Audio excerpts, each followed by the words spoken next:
सत्य ही नारायण है और नारायण ही सत्य है।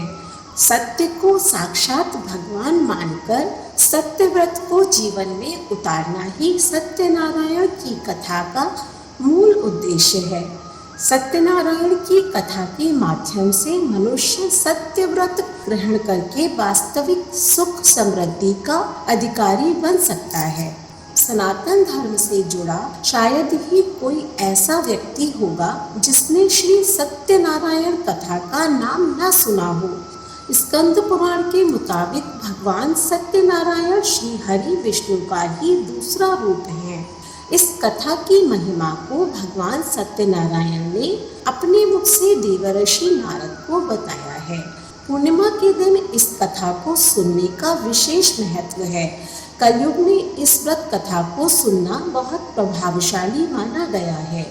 जो लोग पूर्णिमा के दिन कथा नहीं सुन पाते हैं वे कम से कम भगवान सत्यनारायण भगवान का मन में ध्यान कर लें, उससे विशेष फल की प्राप्ति होती है। तो आइए हम भी सुनते हैं माघ पूर्णिमा के दिन श्री सत्यनारायण भगवान की कथा।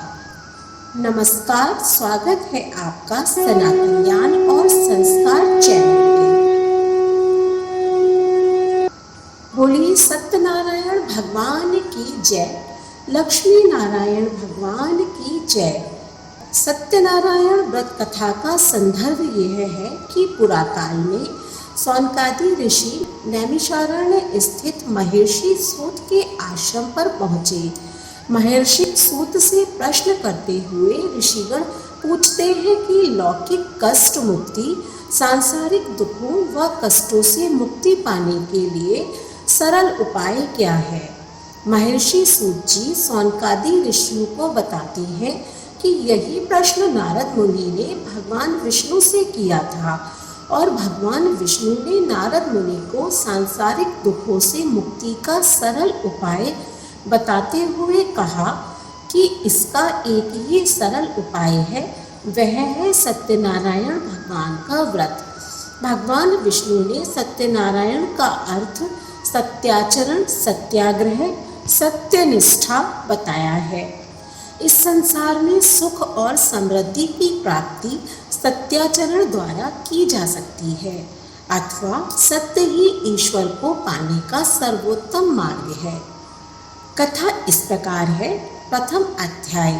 एक बार नारद जी भगवान श्री हरि विष्णु के पास जाते हैं और उनकी स्तुति करने लगे। यह देखकर श्री हरि विष्णु बोले, हे भक्त, आप किस प्रयोजन से यहाँ आए हैं? आपके मन में क्या है, मुझे बताइए।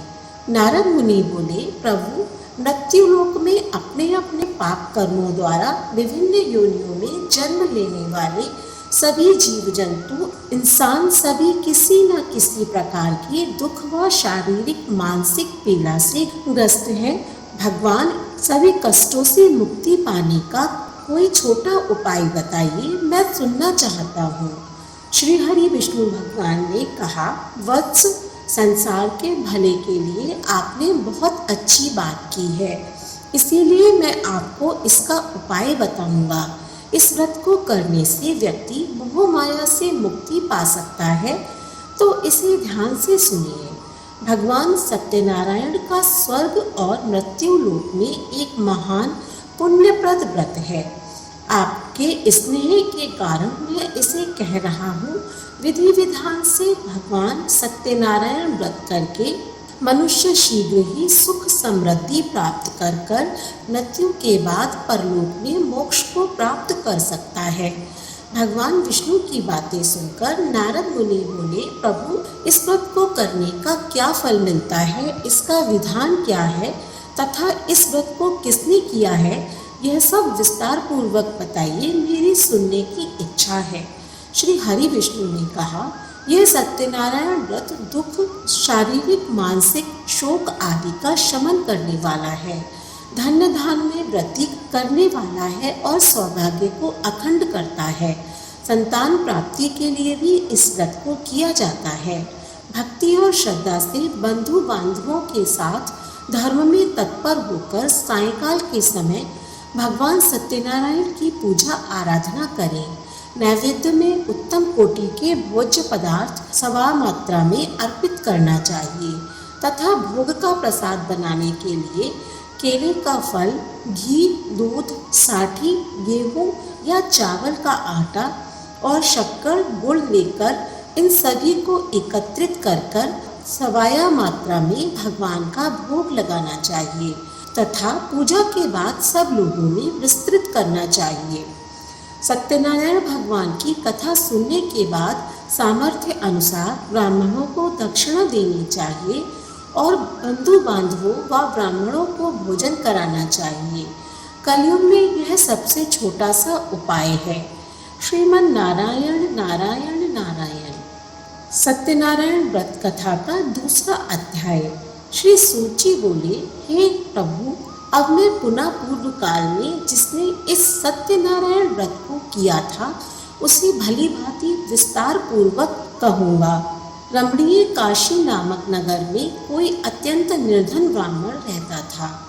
भूख और प्यास से व्याकुल होकर वह प्रतिदिन पृथ्वी पर भटकता रहता था। ब्राह्मण प्रिय भगवान ने उस दुखी ब्राह्मण को देखकर वृद्ध ब्राह्मण का रूप धारण कर उस द्विज से आदर पूर्वक पूछा, हे विप्र, प्रतिदिन अत्यंत दुखी होकर तुम किस लिए पृथ्वी पर भ्रमण करते रहते हो?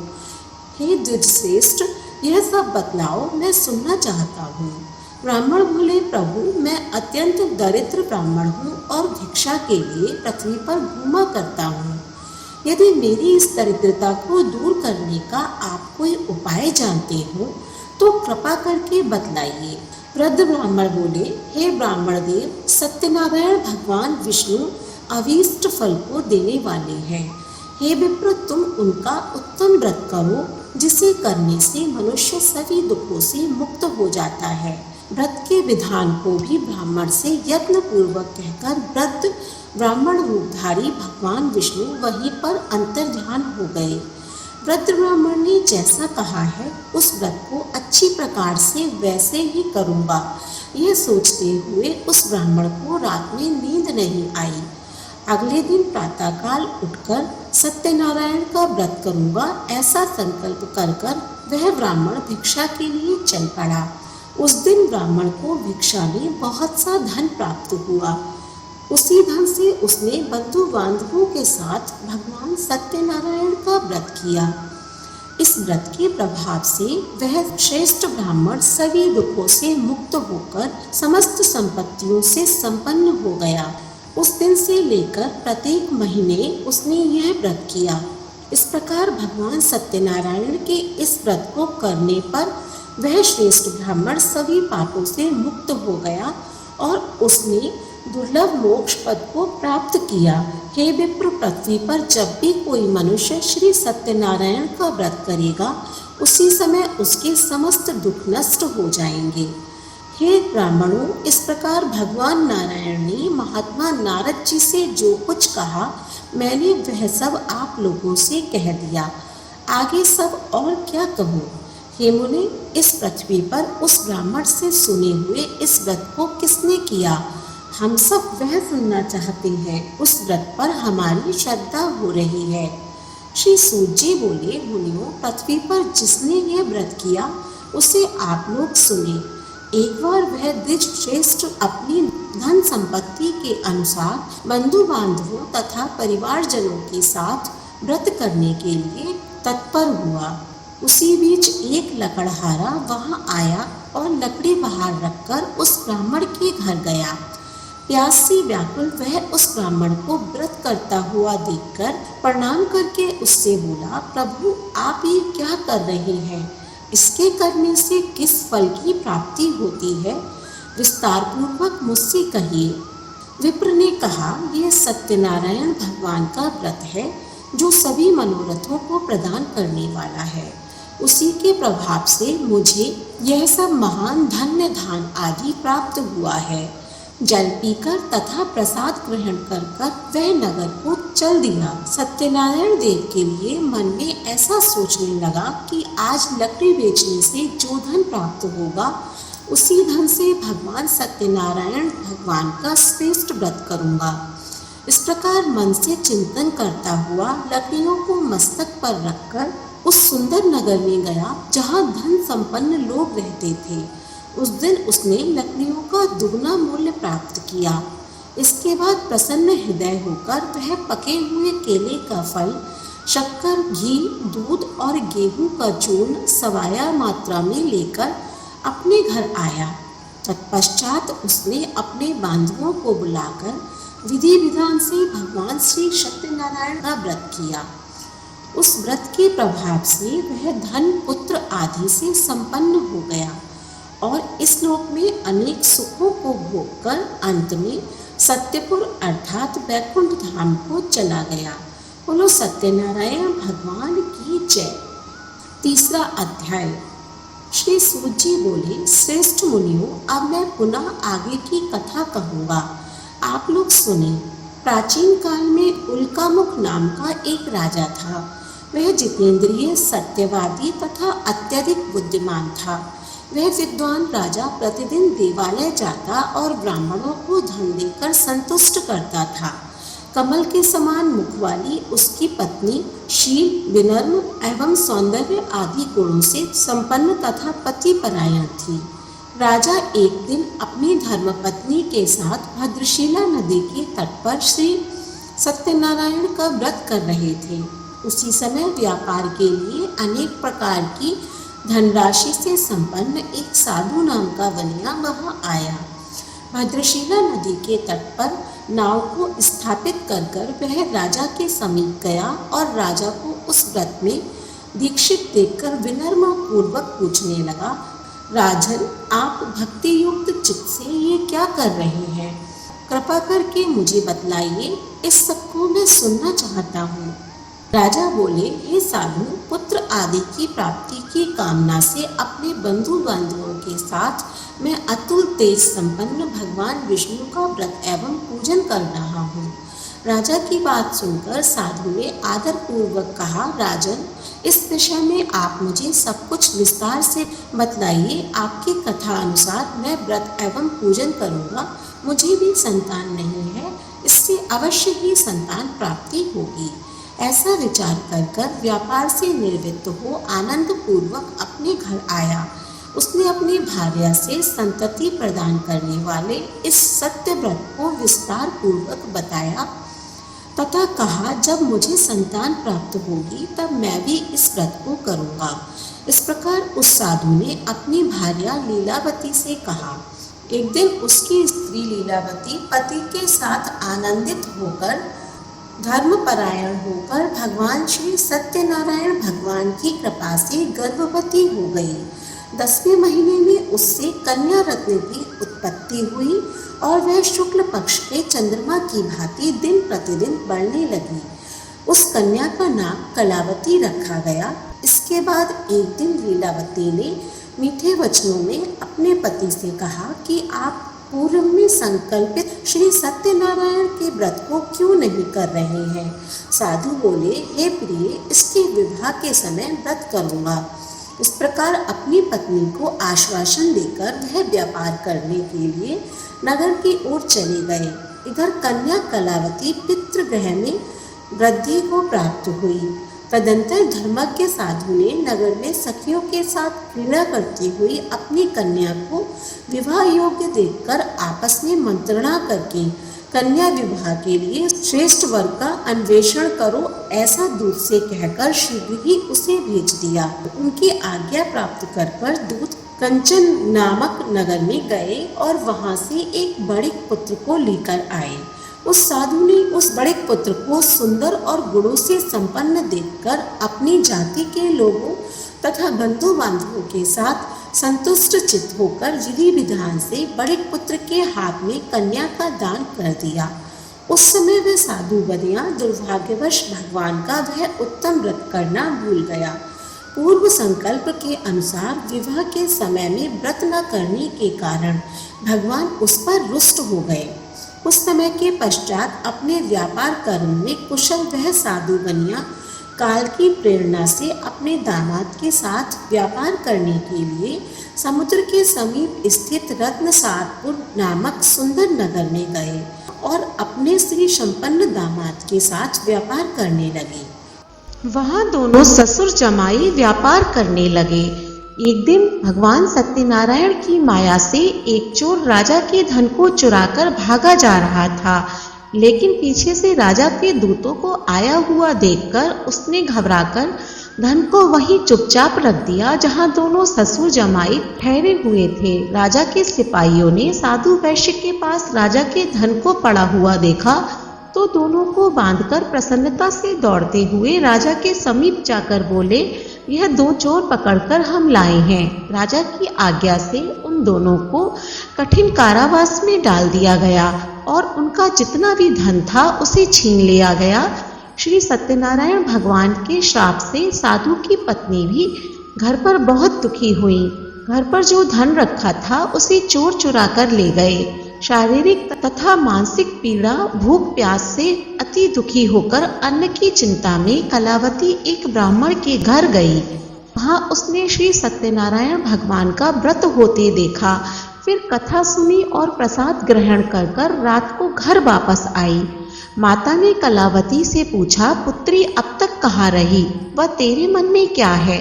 कलावती अपनी माता से कहने लगी, हे माता, मैंने एक ब्राह्मण के घर में श्री सत्यनारायण भगवान का व्रत होते देखा है। कन्या के वचन सुनकर लीलावती भगवान के पूजन की तैयारी करने लगी।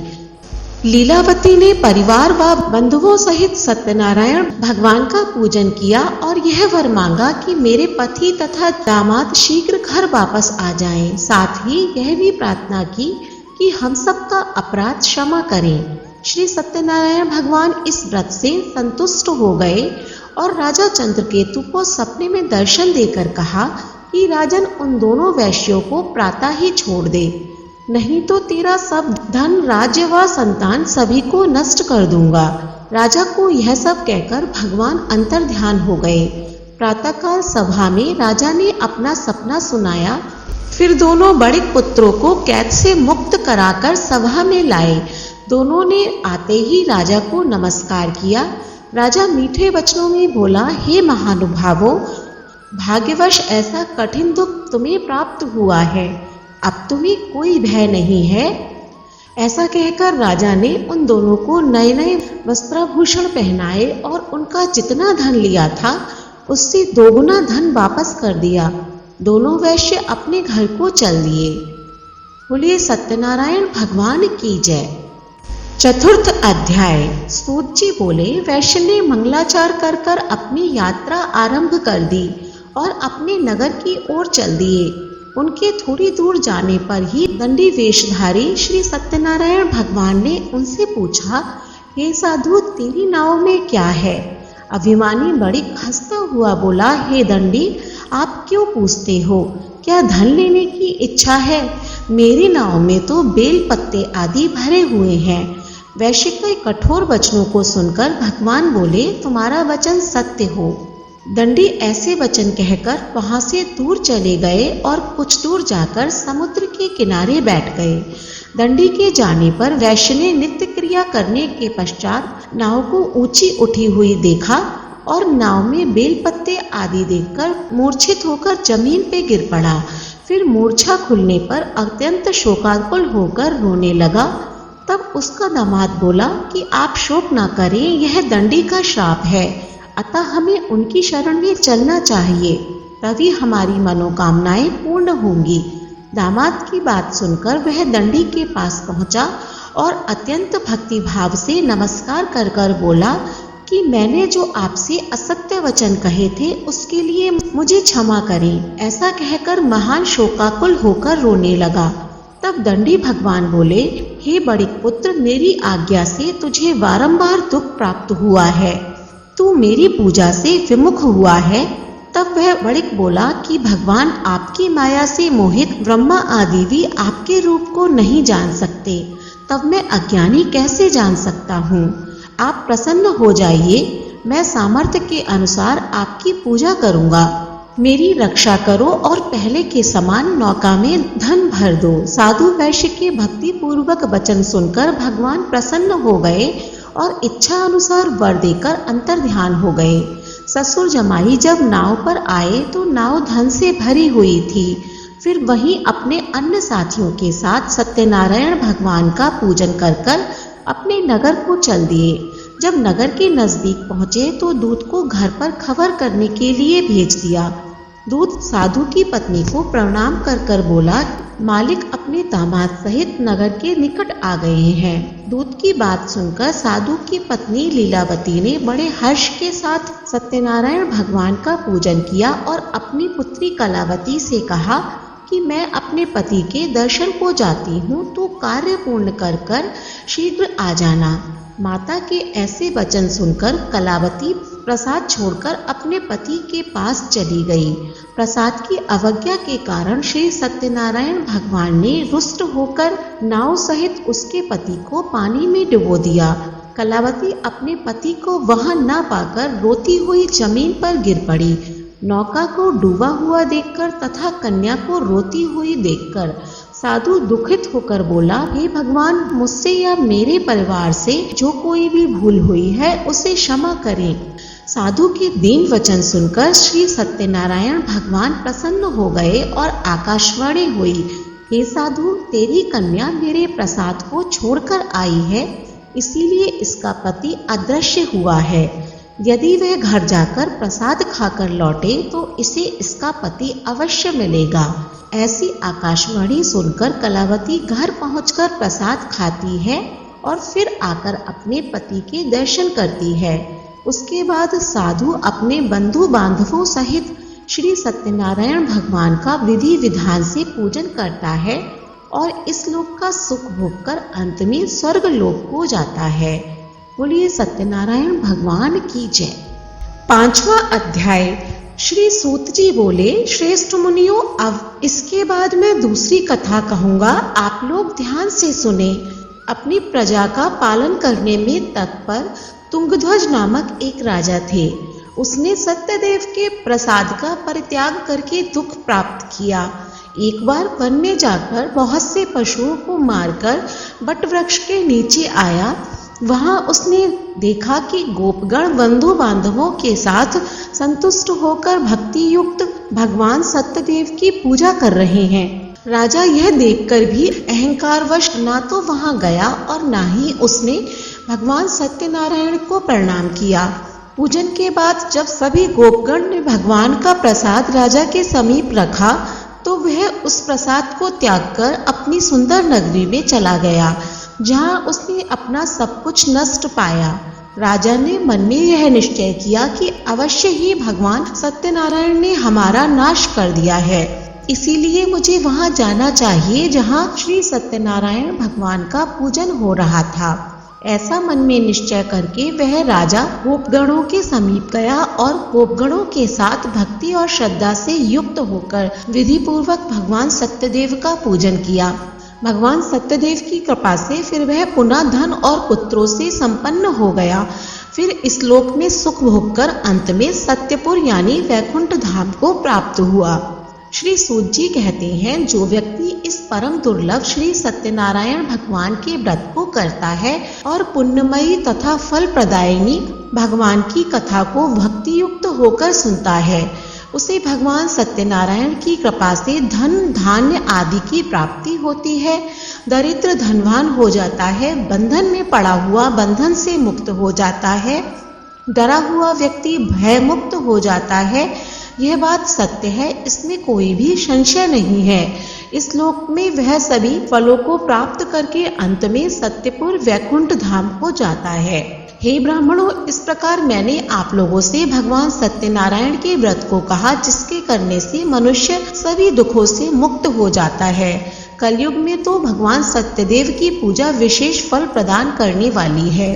कलयुग में सनातन भगवान विष्णु ही सत्यव्रत रूप धारण करके सभी के मनोरथ पूर्ण करने वाले होंगे। हे श्रेष्ठ मुनियों, जो व्यक्ति नित्य भगवान सत्यनारायण की इस व्रत कथा को पढ़ता है, सुनता है, भगवान सत्यनारायण की कृपा से उसके सभी पाप नष्ट हो जाते हैं। हे मुनीश्वरों, पूर्व काल में जिन लोगों ने भगवान सत्यनारायण का व्रत किया था, उनके अगले जन्म का वृतांत सुनाता हूँ। महान सतानन नाम के ब्राह्मण सत्यनारायण व्रत करने के प्रभाव से दूसरे जन्म में सुदामा नामक ब्राह्मण हुए और उस जन्म में भगवान श्री कृष्ण का ध्यान करके उन्होंने मोक्ष प्राप्त किया। लकड़हारा भिल गुहों का राजा हुआ और अगले जन्म में उसने भगवान श्री राम की सेवा करके मोक्ष प्राप्त किया। महाराज उल्कामुख दूसरे जन्म में राजा दशरथ हुए, जिन्होंने श्री रंगनाथ जी की पूजा करके अंत में वैकुंठ प्राप्त किया। इसी प्रकार धार्मिक साधु पिछले जन्म के सत्यव्रत के प्रभाव से दूसरे जन्म में मोरध्वज नामक राजा हुए और उन्होंने आर्य से अपने पुत्र की आदि देह भगवान विष्णु को अर्पित करके मोक्ष को प्राप्त किया। महाराज तुंगध्वज जन्मांतरण में स्वयंभुव मनु हुए और भगवत संबंधी संपूर्ण कार्यों का अनुष्ठान करके वैकुंठ लोक को प्राप्त हुए। जो गोपगण थे वे सब जन्मांतर में ब्रजमंडल में निवास करने वाले गोप हुए और सभी राक्षसों का संहार करके उन्होंने भी भगवान का शाश्वत धाम गोलोक प्राप्त किया। बोलिए सत्यनारायण भगवान की जय। श्री सत्यनारायण व्रत से हमें यह शिक्षा मिलती है कि सत्य रूप ब्रह्म जीवात्मा रूप में हमारे अंदर विद्यमान है। हम सब सत्य के ही स्वरूप हैं, पर माया के वश में आकर नष्ट होने वाली वस्तुओं को संग्रह करने की सोचकर संसार में मग्न हो रहे हैं। इस अज्ञान को दूर करके सत्य को स्वीकार करना और प्रभु की भक्ति करना ही मानव का धर्म है। यही सत्यनारायण व्रत की कथा का सार है।